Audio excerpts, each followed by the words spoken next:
ফিরে এলাম বিরতির পর। কৃষকদের জন্য একটি সুখবর। আমাদের কৈলাসহরে ছনতৈলে অবস্থিত কৃষি বিজ্ঞান কেন্দ্র কৃষকদের স্বপ্ন পূরণে অঙ্গীকারবদ্ধ। এখানে কৃষি সম্বন্ধে যে কোনো পরামর্শ ও কৃষিকাজের উন্নতমানের কীটনাশক ছাড়া শুধু জৈব পদার্থ দিয়ে কিভাবে ভালো মানের চাষ করা যায়, যেমন মাশরুম, কমলালেবু, বিভিন্ন জাতের আম, পেপসিকাম, নানা জাতের বাদাম, নিভিয়ার ঘাস, আঙুর, বিভিন্ন জাতের মরিচ, ভালো মানের আঙুর, বিভিন্ন জাতের উন্নতমানের ধান চাষ করা যায়, তার পরামর্শ পাবেন এখানে এলে। চারাও বিক্রি করা হয়। আর কিছু দৃশ্য দেখুন চ্যানেল 24 ঘন্টার পর। এখানে আমরা স্মল নার্সারি করা হইতেছে। এটা কি গাছ? এগুলি এক্সোটিক টমেটো। হ্যাঁ, এটারে তাই না এখানে করবো, মানে জাস্ট দুইটাই গাছ আনা হয়েছে এটারে যাতে পরে মানে কৃষকরার মধ্যে ডিস্ট্রিবিউট করা যায়। এর উপর আমরা সব কি আছে এটার মধ্যে? এখানের লেবু? মধ্যে আমরা এখানে লেবু আছে, উন্নত জাতের কমলা আছে। এগুলি আমাদের দেওয়া হয়েছে ন্যাশনাল সিড কর্পোরেশন, যে আমরা এনএসসি থেকে দিল্লি থেকে এই সিডগুলি দেওয়া হয়েছে। এগুলি আমরা কৃষকরা ডিস্ট্রিবিউটের জন্য এই যে এইটুকু যে দেখরা। আর এখানে আমাদের একটা ম্যান্ডেটস আছে যে আমাদের এখানে আমাদের কেবিকেতে কিছু চারা উৎপাদনও করতে লাগে। এগুলি আমরা এই যে পোর্শনটা এটা আমরা পুরো কৃষকের ডিস্ট্রিবিউশনের লাগে। এই বছরই যাইব কি আমার এটা রুট স্টক, আমরা এটা রুট স্টক বানাইতে লাগবো। রুট স্টক আর সায়ন মিলিয়ে তো আমরা একটা পরিণত গাছ পাইমু। তো এটা আমরা রুট স্টকের লাগে এবার আমরা বীজ জোগাড় করছি, কারণ এখন সিজন আমের। তো আমরা এখানে বীজ জোগাড় করছি মোটামুটি 4-5 হাজার বীজ আমরা এবার কালেক্ট করছি, বা আরও বেশিও হইতে পারে। কোনো আমরা প্যাকিং আর পরে বোঝা যাইব। এদিকে আইয়ান আমরা রুট এখানে আমরা রুট স্টক আমরা তৈরি করা হইব। এই যে বীজ বানানো হয়েছে এই বীজগুলির প্যাকেটিং হইব যখন উঠবো। এদিকে আপনি দেখতে পারবেন আমরা হাইব্রিড নেপিয়ারের ইয়ে আছে। এগুলি খাদ্য হিসাবে খুবই উন্নত মানের খাওন, যেটা সচরাচর আমরা এদিকে তো আমরা ঘাস খাইতে খাওয়াইলাই। তো এটার মধ্যে প্রোটিন পার্সেন্টেজ, কার্বোহাইড্রেটের পরিমাণ মানে যতটুকু প্রয়োজন মানে যথেষ্ট আছে। নেপিয়ার? Hybrid Napier. যেমন আমাদের এখানে গরু আছে, তো গরুয়ের যে গোবরটা দেয়, গোবরটা তো আমরা যদি এমনি ফালাইয়া রাখি তো নষ্ট হয়ে যাইব।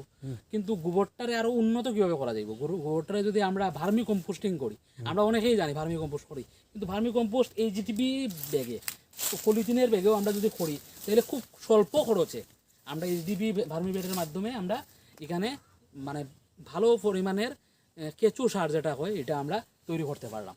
কৃষি বিজ্ঞান কেন্দ্রের মাশরুম ইউনিট এটা সেটা লেগে রাখা হয়েছে। এটার মেইন পারপাস প্রোডাকশন নাই, অ্যাকচুয়ালি যখন কৃষকরা আইব মাশরুম কীভাবে করতে লাগে এটা দেখানোর জন্য একটা শোকেস আমরা রাখতে লাগবো।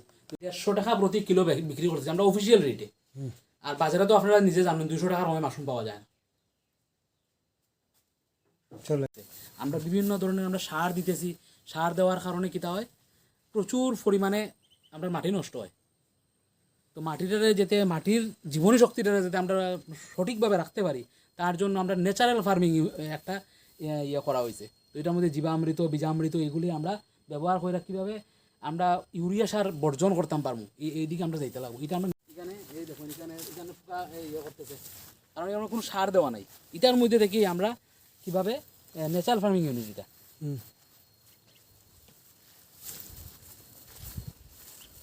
এখানে আমরা ন্যাচারাল ফার্মিংয়ের কিছু কম্পোনেন্ট আছে, যেমন আচ্ছাদনা।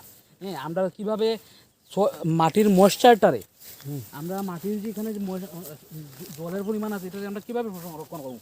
যে আশেপাশে যে ঘাস উঠছিল এটারে দেখুন তারা মালচিং হিসাবে এখানে দিছে। তো এটা মালচিং দেওয়ার কারণে কী হয়েছে, জলটা উড়িয়া কম যাইতেছে, তো গাছে বেশি পরিমাণ জলের মানে ঘাটতি হইতেছে না এই টিলা জায়গা থাকা সত্ত্বেও।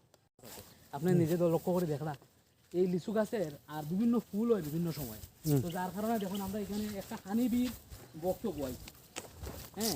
একটা নাই, 3-4টাই আছে, এদিকে 2টা আছে, এদিকে মানে আরো 2টা আছে না, এর মধ্যে পোকা আছে। পোকা আছে এগুলোর মধ্যে। ওই দেখুন না, আপনি দেখতে পারবেন 600 টাকা ধরে সরকারি মূল্যে এখান থেকে বিক্রি করতেছে। দেখুন আমি বলতে আইছি এখানে ওই যে খালি তো ইয়ে করলে হইব না, আমরা যেমন গাছের কিছু নিউট্রিয়েন্টও দরকার আছে।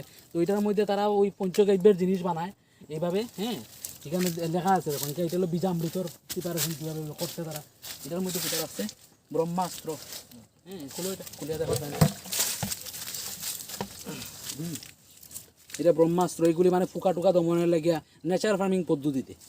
এটা ভারত সরকার 2000। আমার নাম সুমেন কপালি, আমি subject matter specialist plant protection.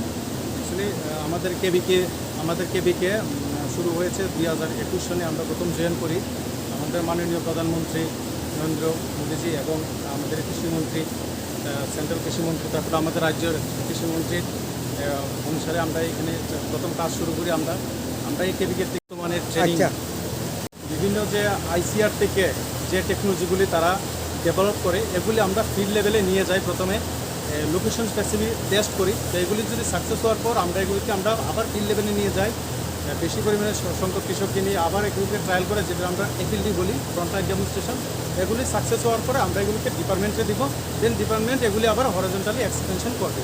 তো আমরা তাছাড়া এই সমস্ত ট্রায়াল বাদেও আমরা আরও কী করি, আমরা বিভিন্ন উন্নত মানের বীজ দিই এনইএইচ কম্পোনেন্টের মাধ্যমে, তারপর টিএসপি কম্পোনেন্টের মাধ্যমে আমরা বিভিন্ন বীজ, মেশিনারিজ, স্প্রে মেশিনস, তারপরে উন্নত প্রকার টেকনোলজি দেই। আর অনেক প্রকার ট্রেনিং এখানে দেওয়া হয়। আমরা অফিসে 6 জন SMS আছে, সাবজেক্ট ম্যাটার স্পেশালিস্ট। এখানে ফিশারির সায়েন্স আছে, ভেটেনারি সায়েন্স আছে, হর্টিকালচার আছে, এগ্রিকালচার, ল্যান্ড প্রোডাকশন, অ্যাগ্রোনমি থেকে শুরু করে মানে সবাই এখানে আছে। এবং আমরা এর পাশাপাশি আমাদের অফিসে আরও অনেক ডেমনস্ট্রেশন ইউনিট আছে, যেমন গ্রেপসের ইউনিট আছে, একটা পলি হাউস ইউনিট আছে, এখানে অ্যাপিক্যাল রুট কাটিং কালচার করা হয়। তারপর আছে পিগারি ইউনিট আছে, ইউনিট একটা হবে, তারপরে হবে রেবিট ইউনিট। আর আমাদের মোস্ট ইম্পর্ট্যান্ট যেটা এখানে সারা ভারতবর্ষে মানে চালু হচ্ছে, এটা ন্যাচারাল ফার্মিং ইউনিট। এখানে আমরা কেমিক্যাল কোনো প্রকার ইউজ করবো না। কেমিক্যাল ফার্টিলাইজার, পেস্টিসাইডস এগুলি বাদে আমরা কী করে আরও ভালো করে করতে পারি পরিবেশ।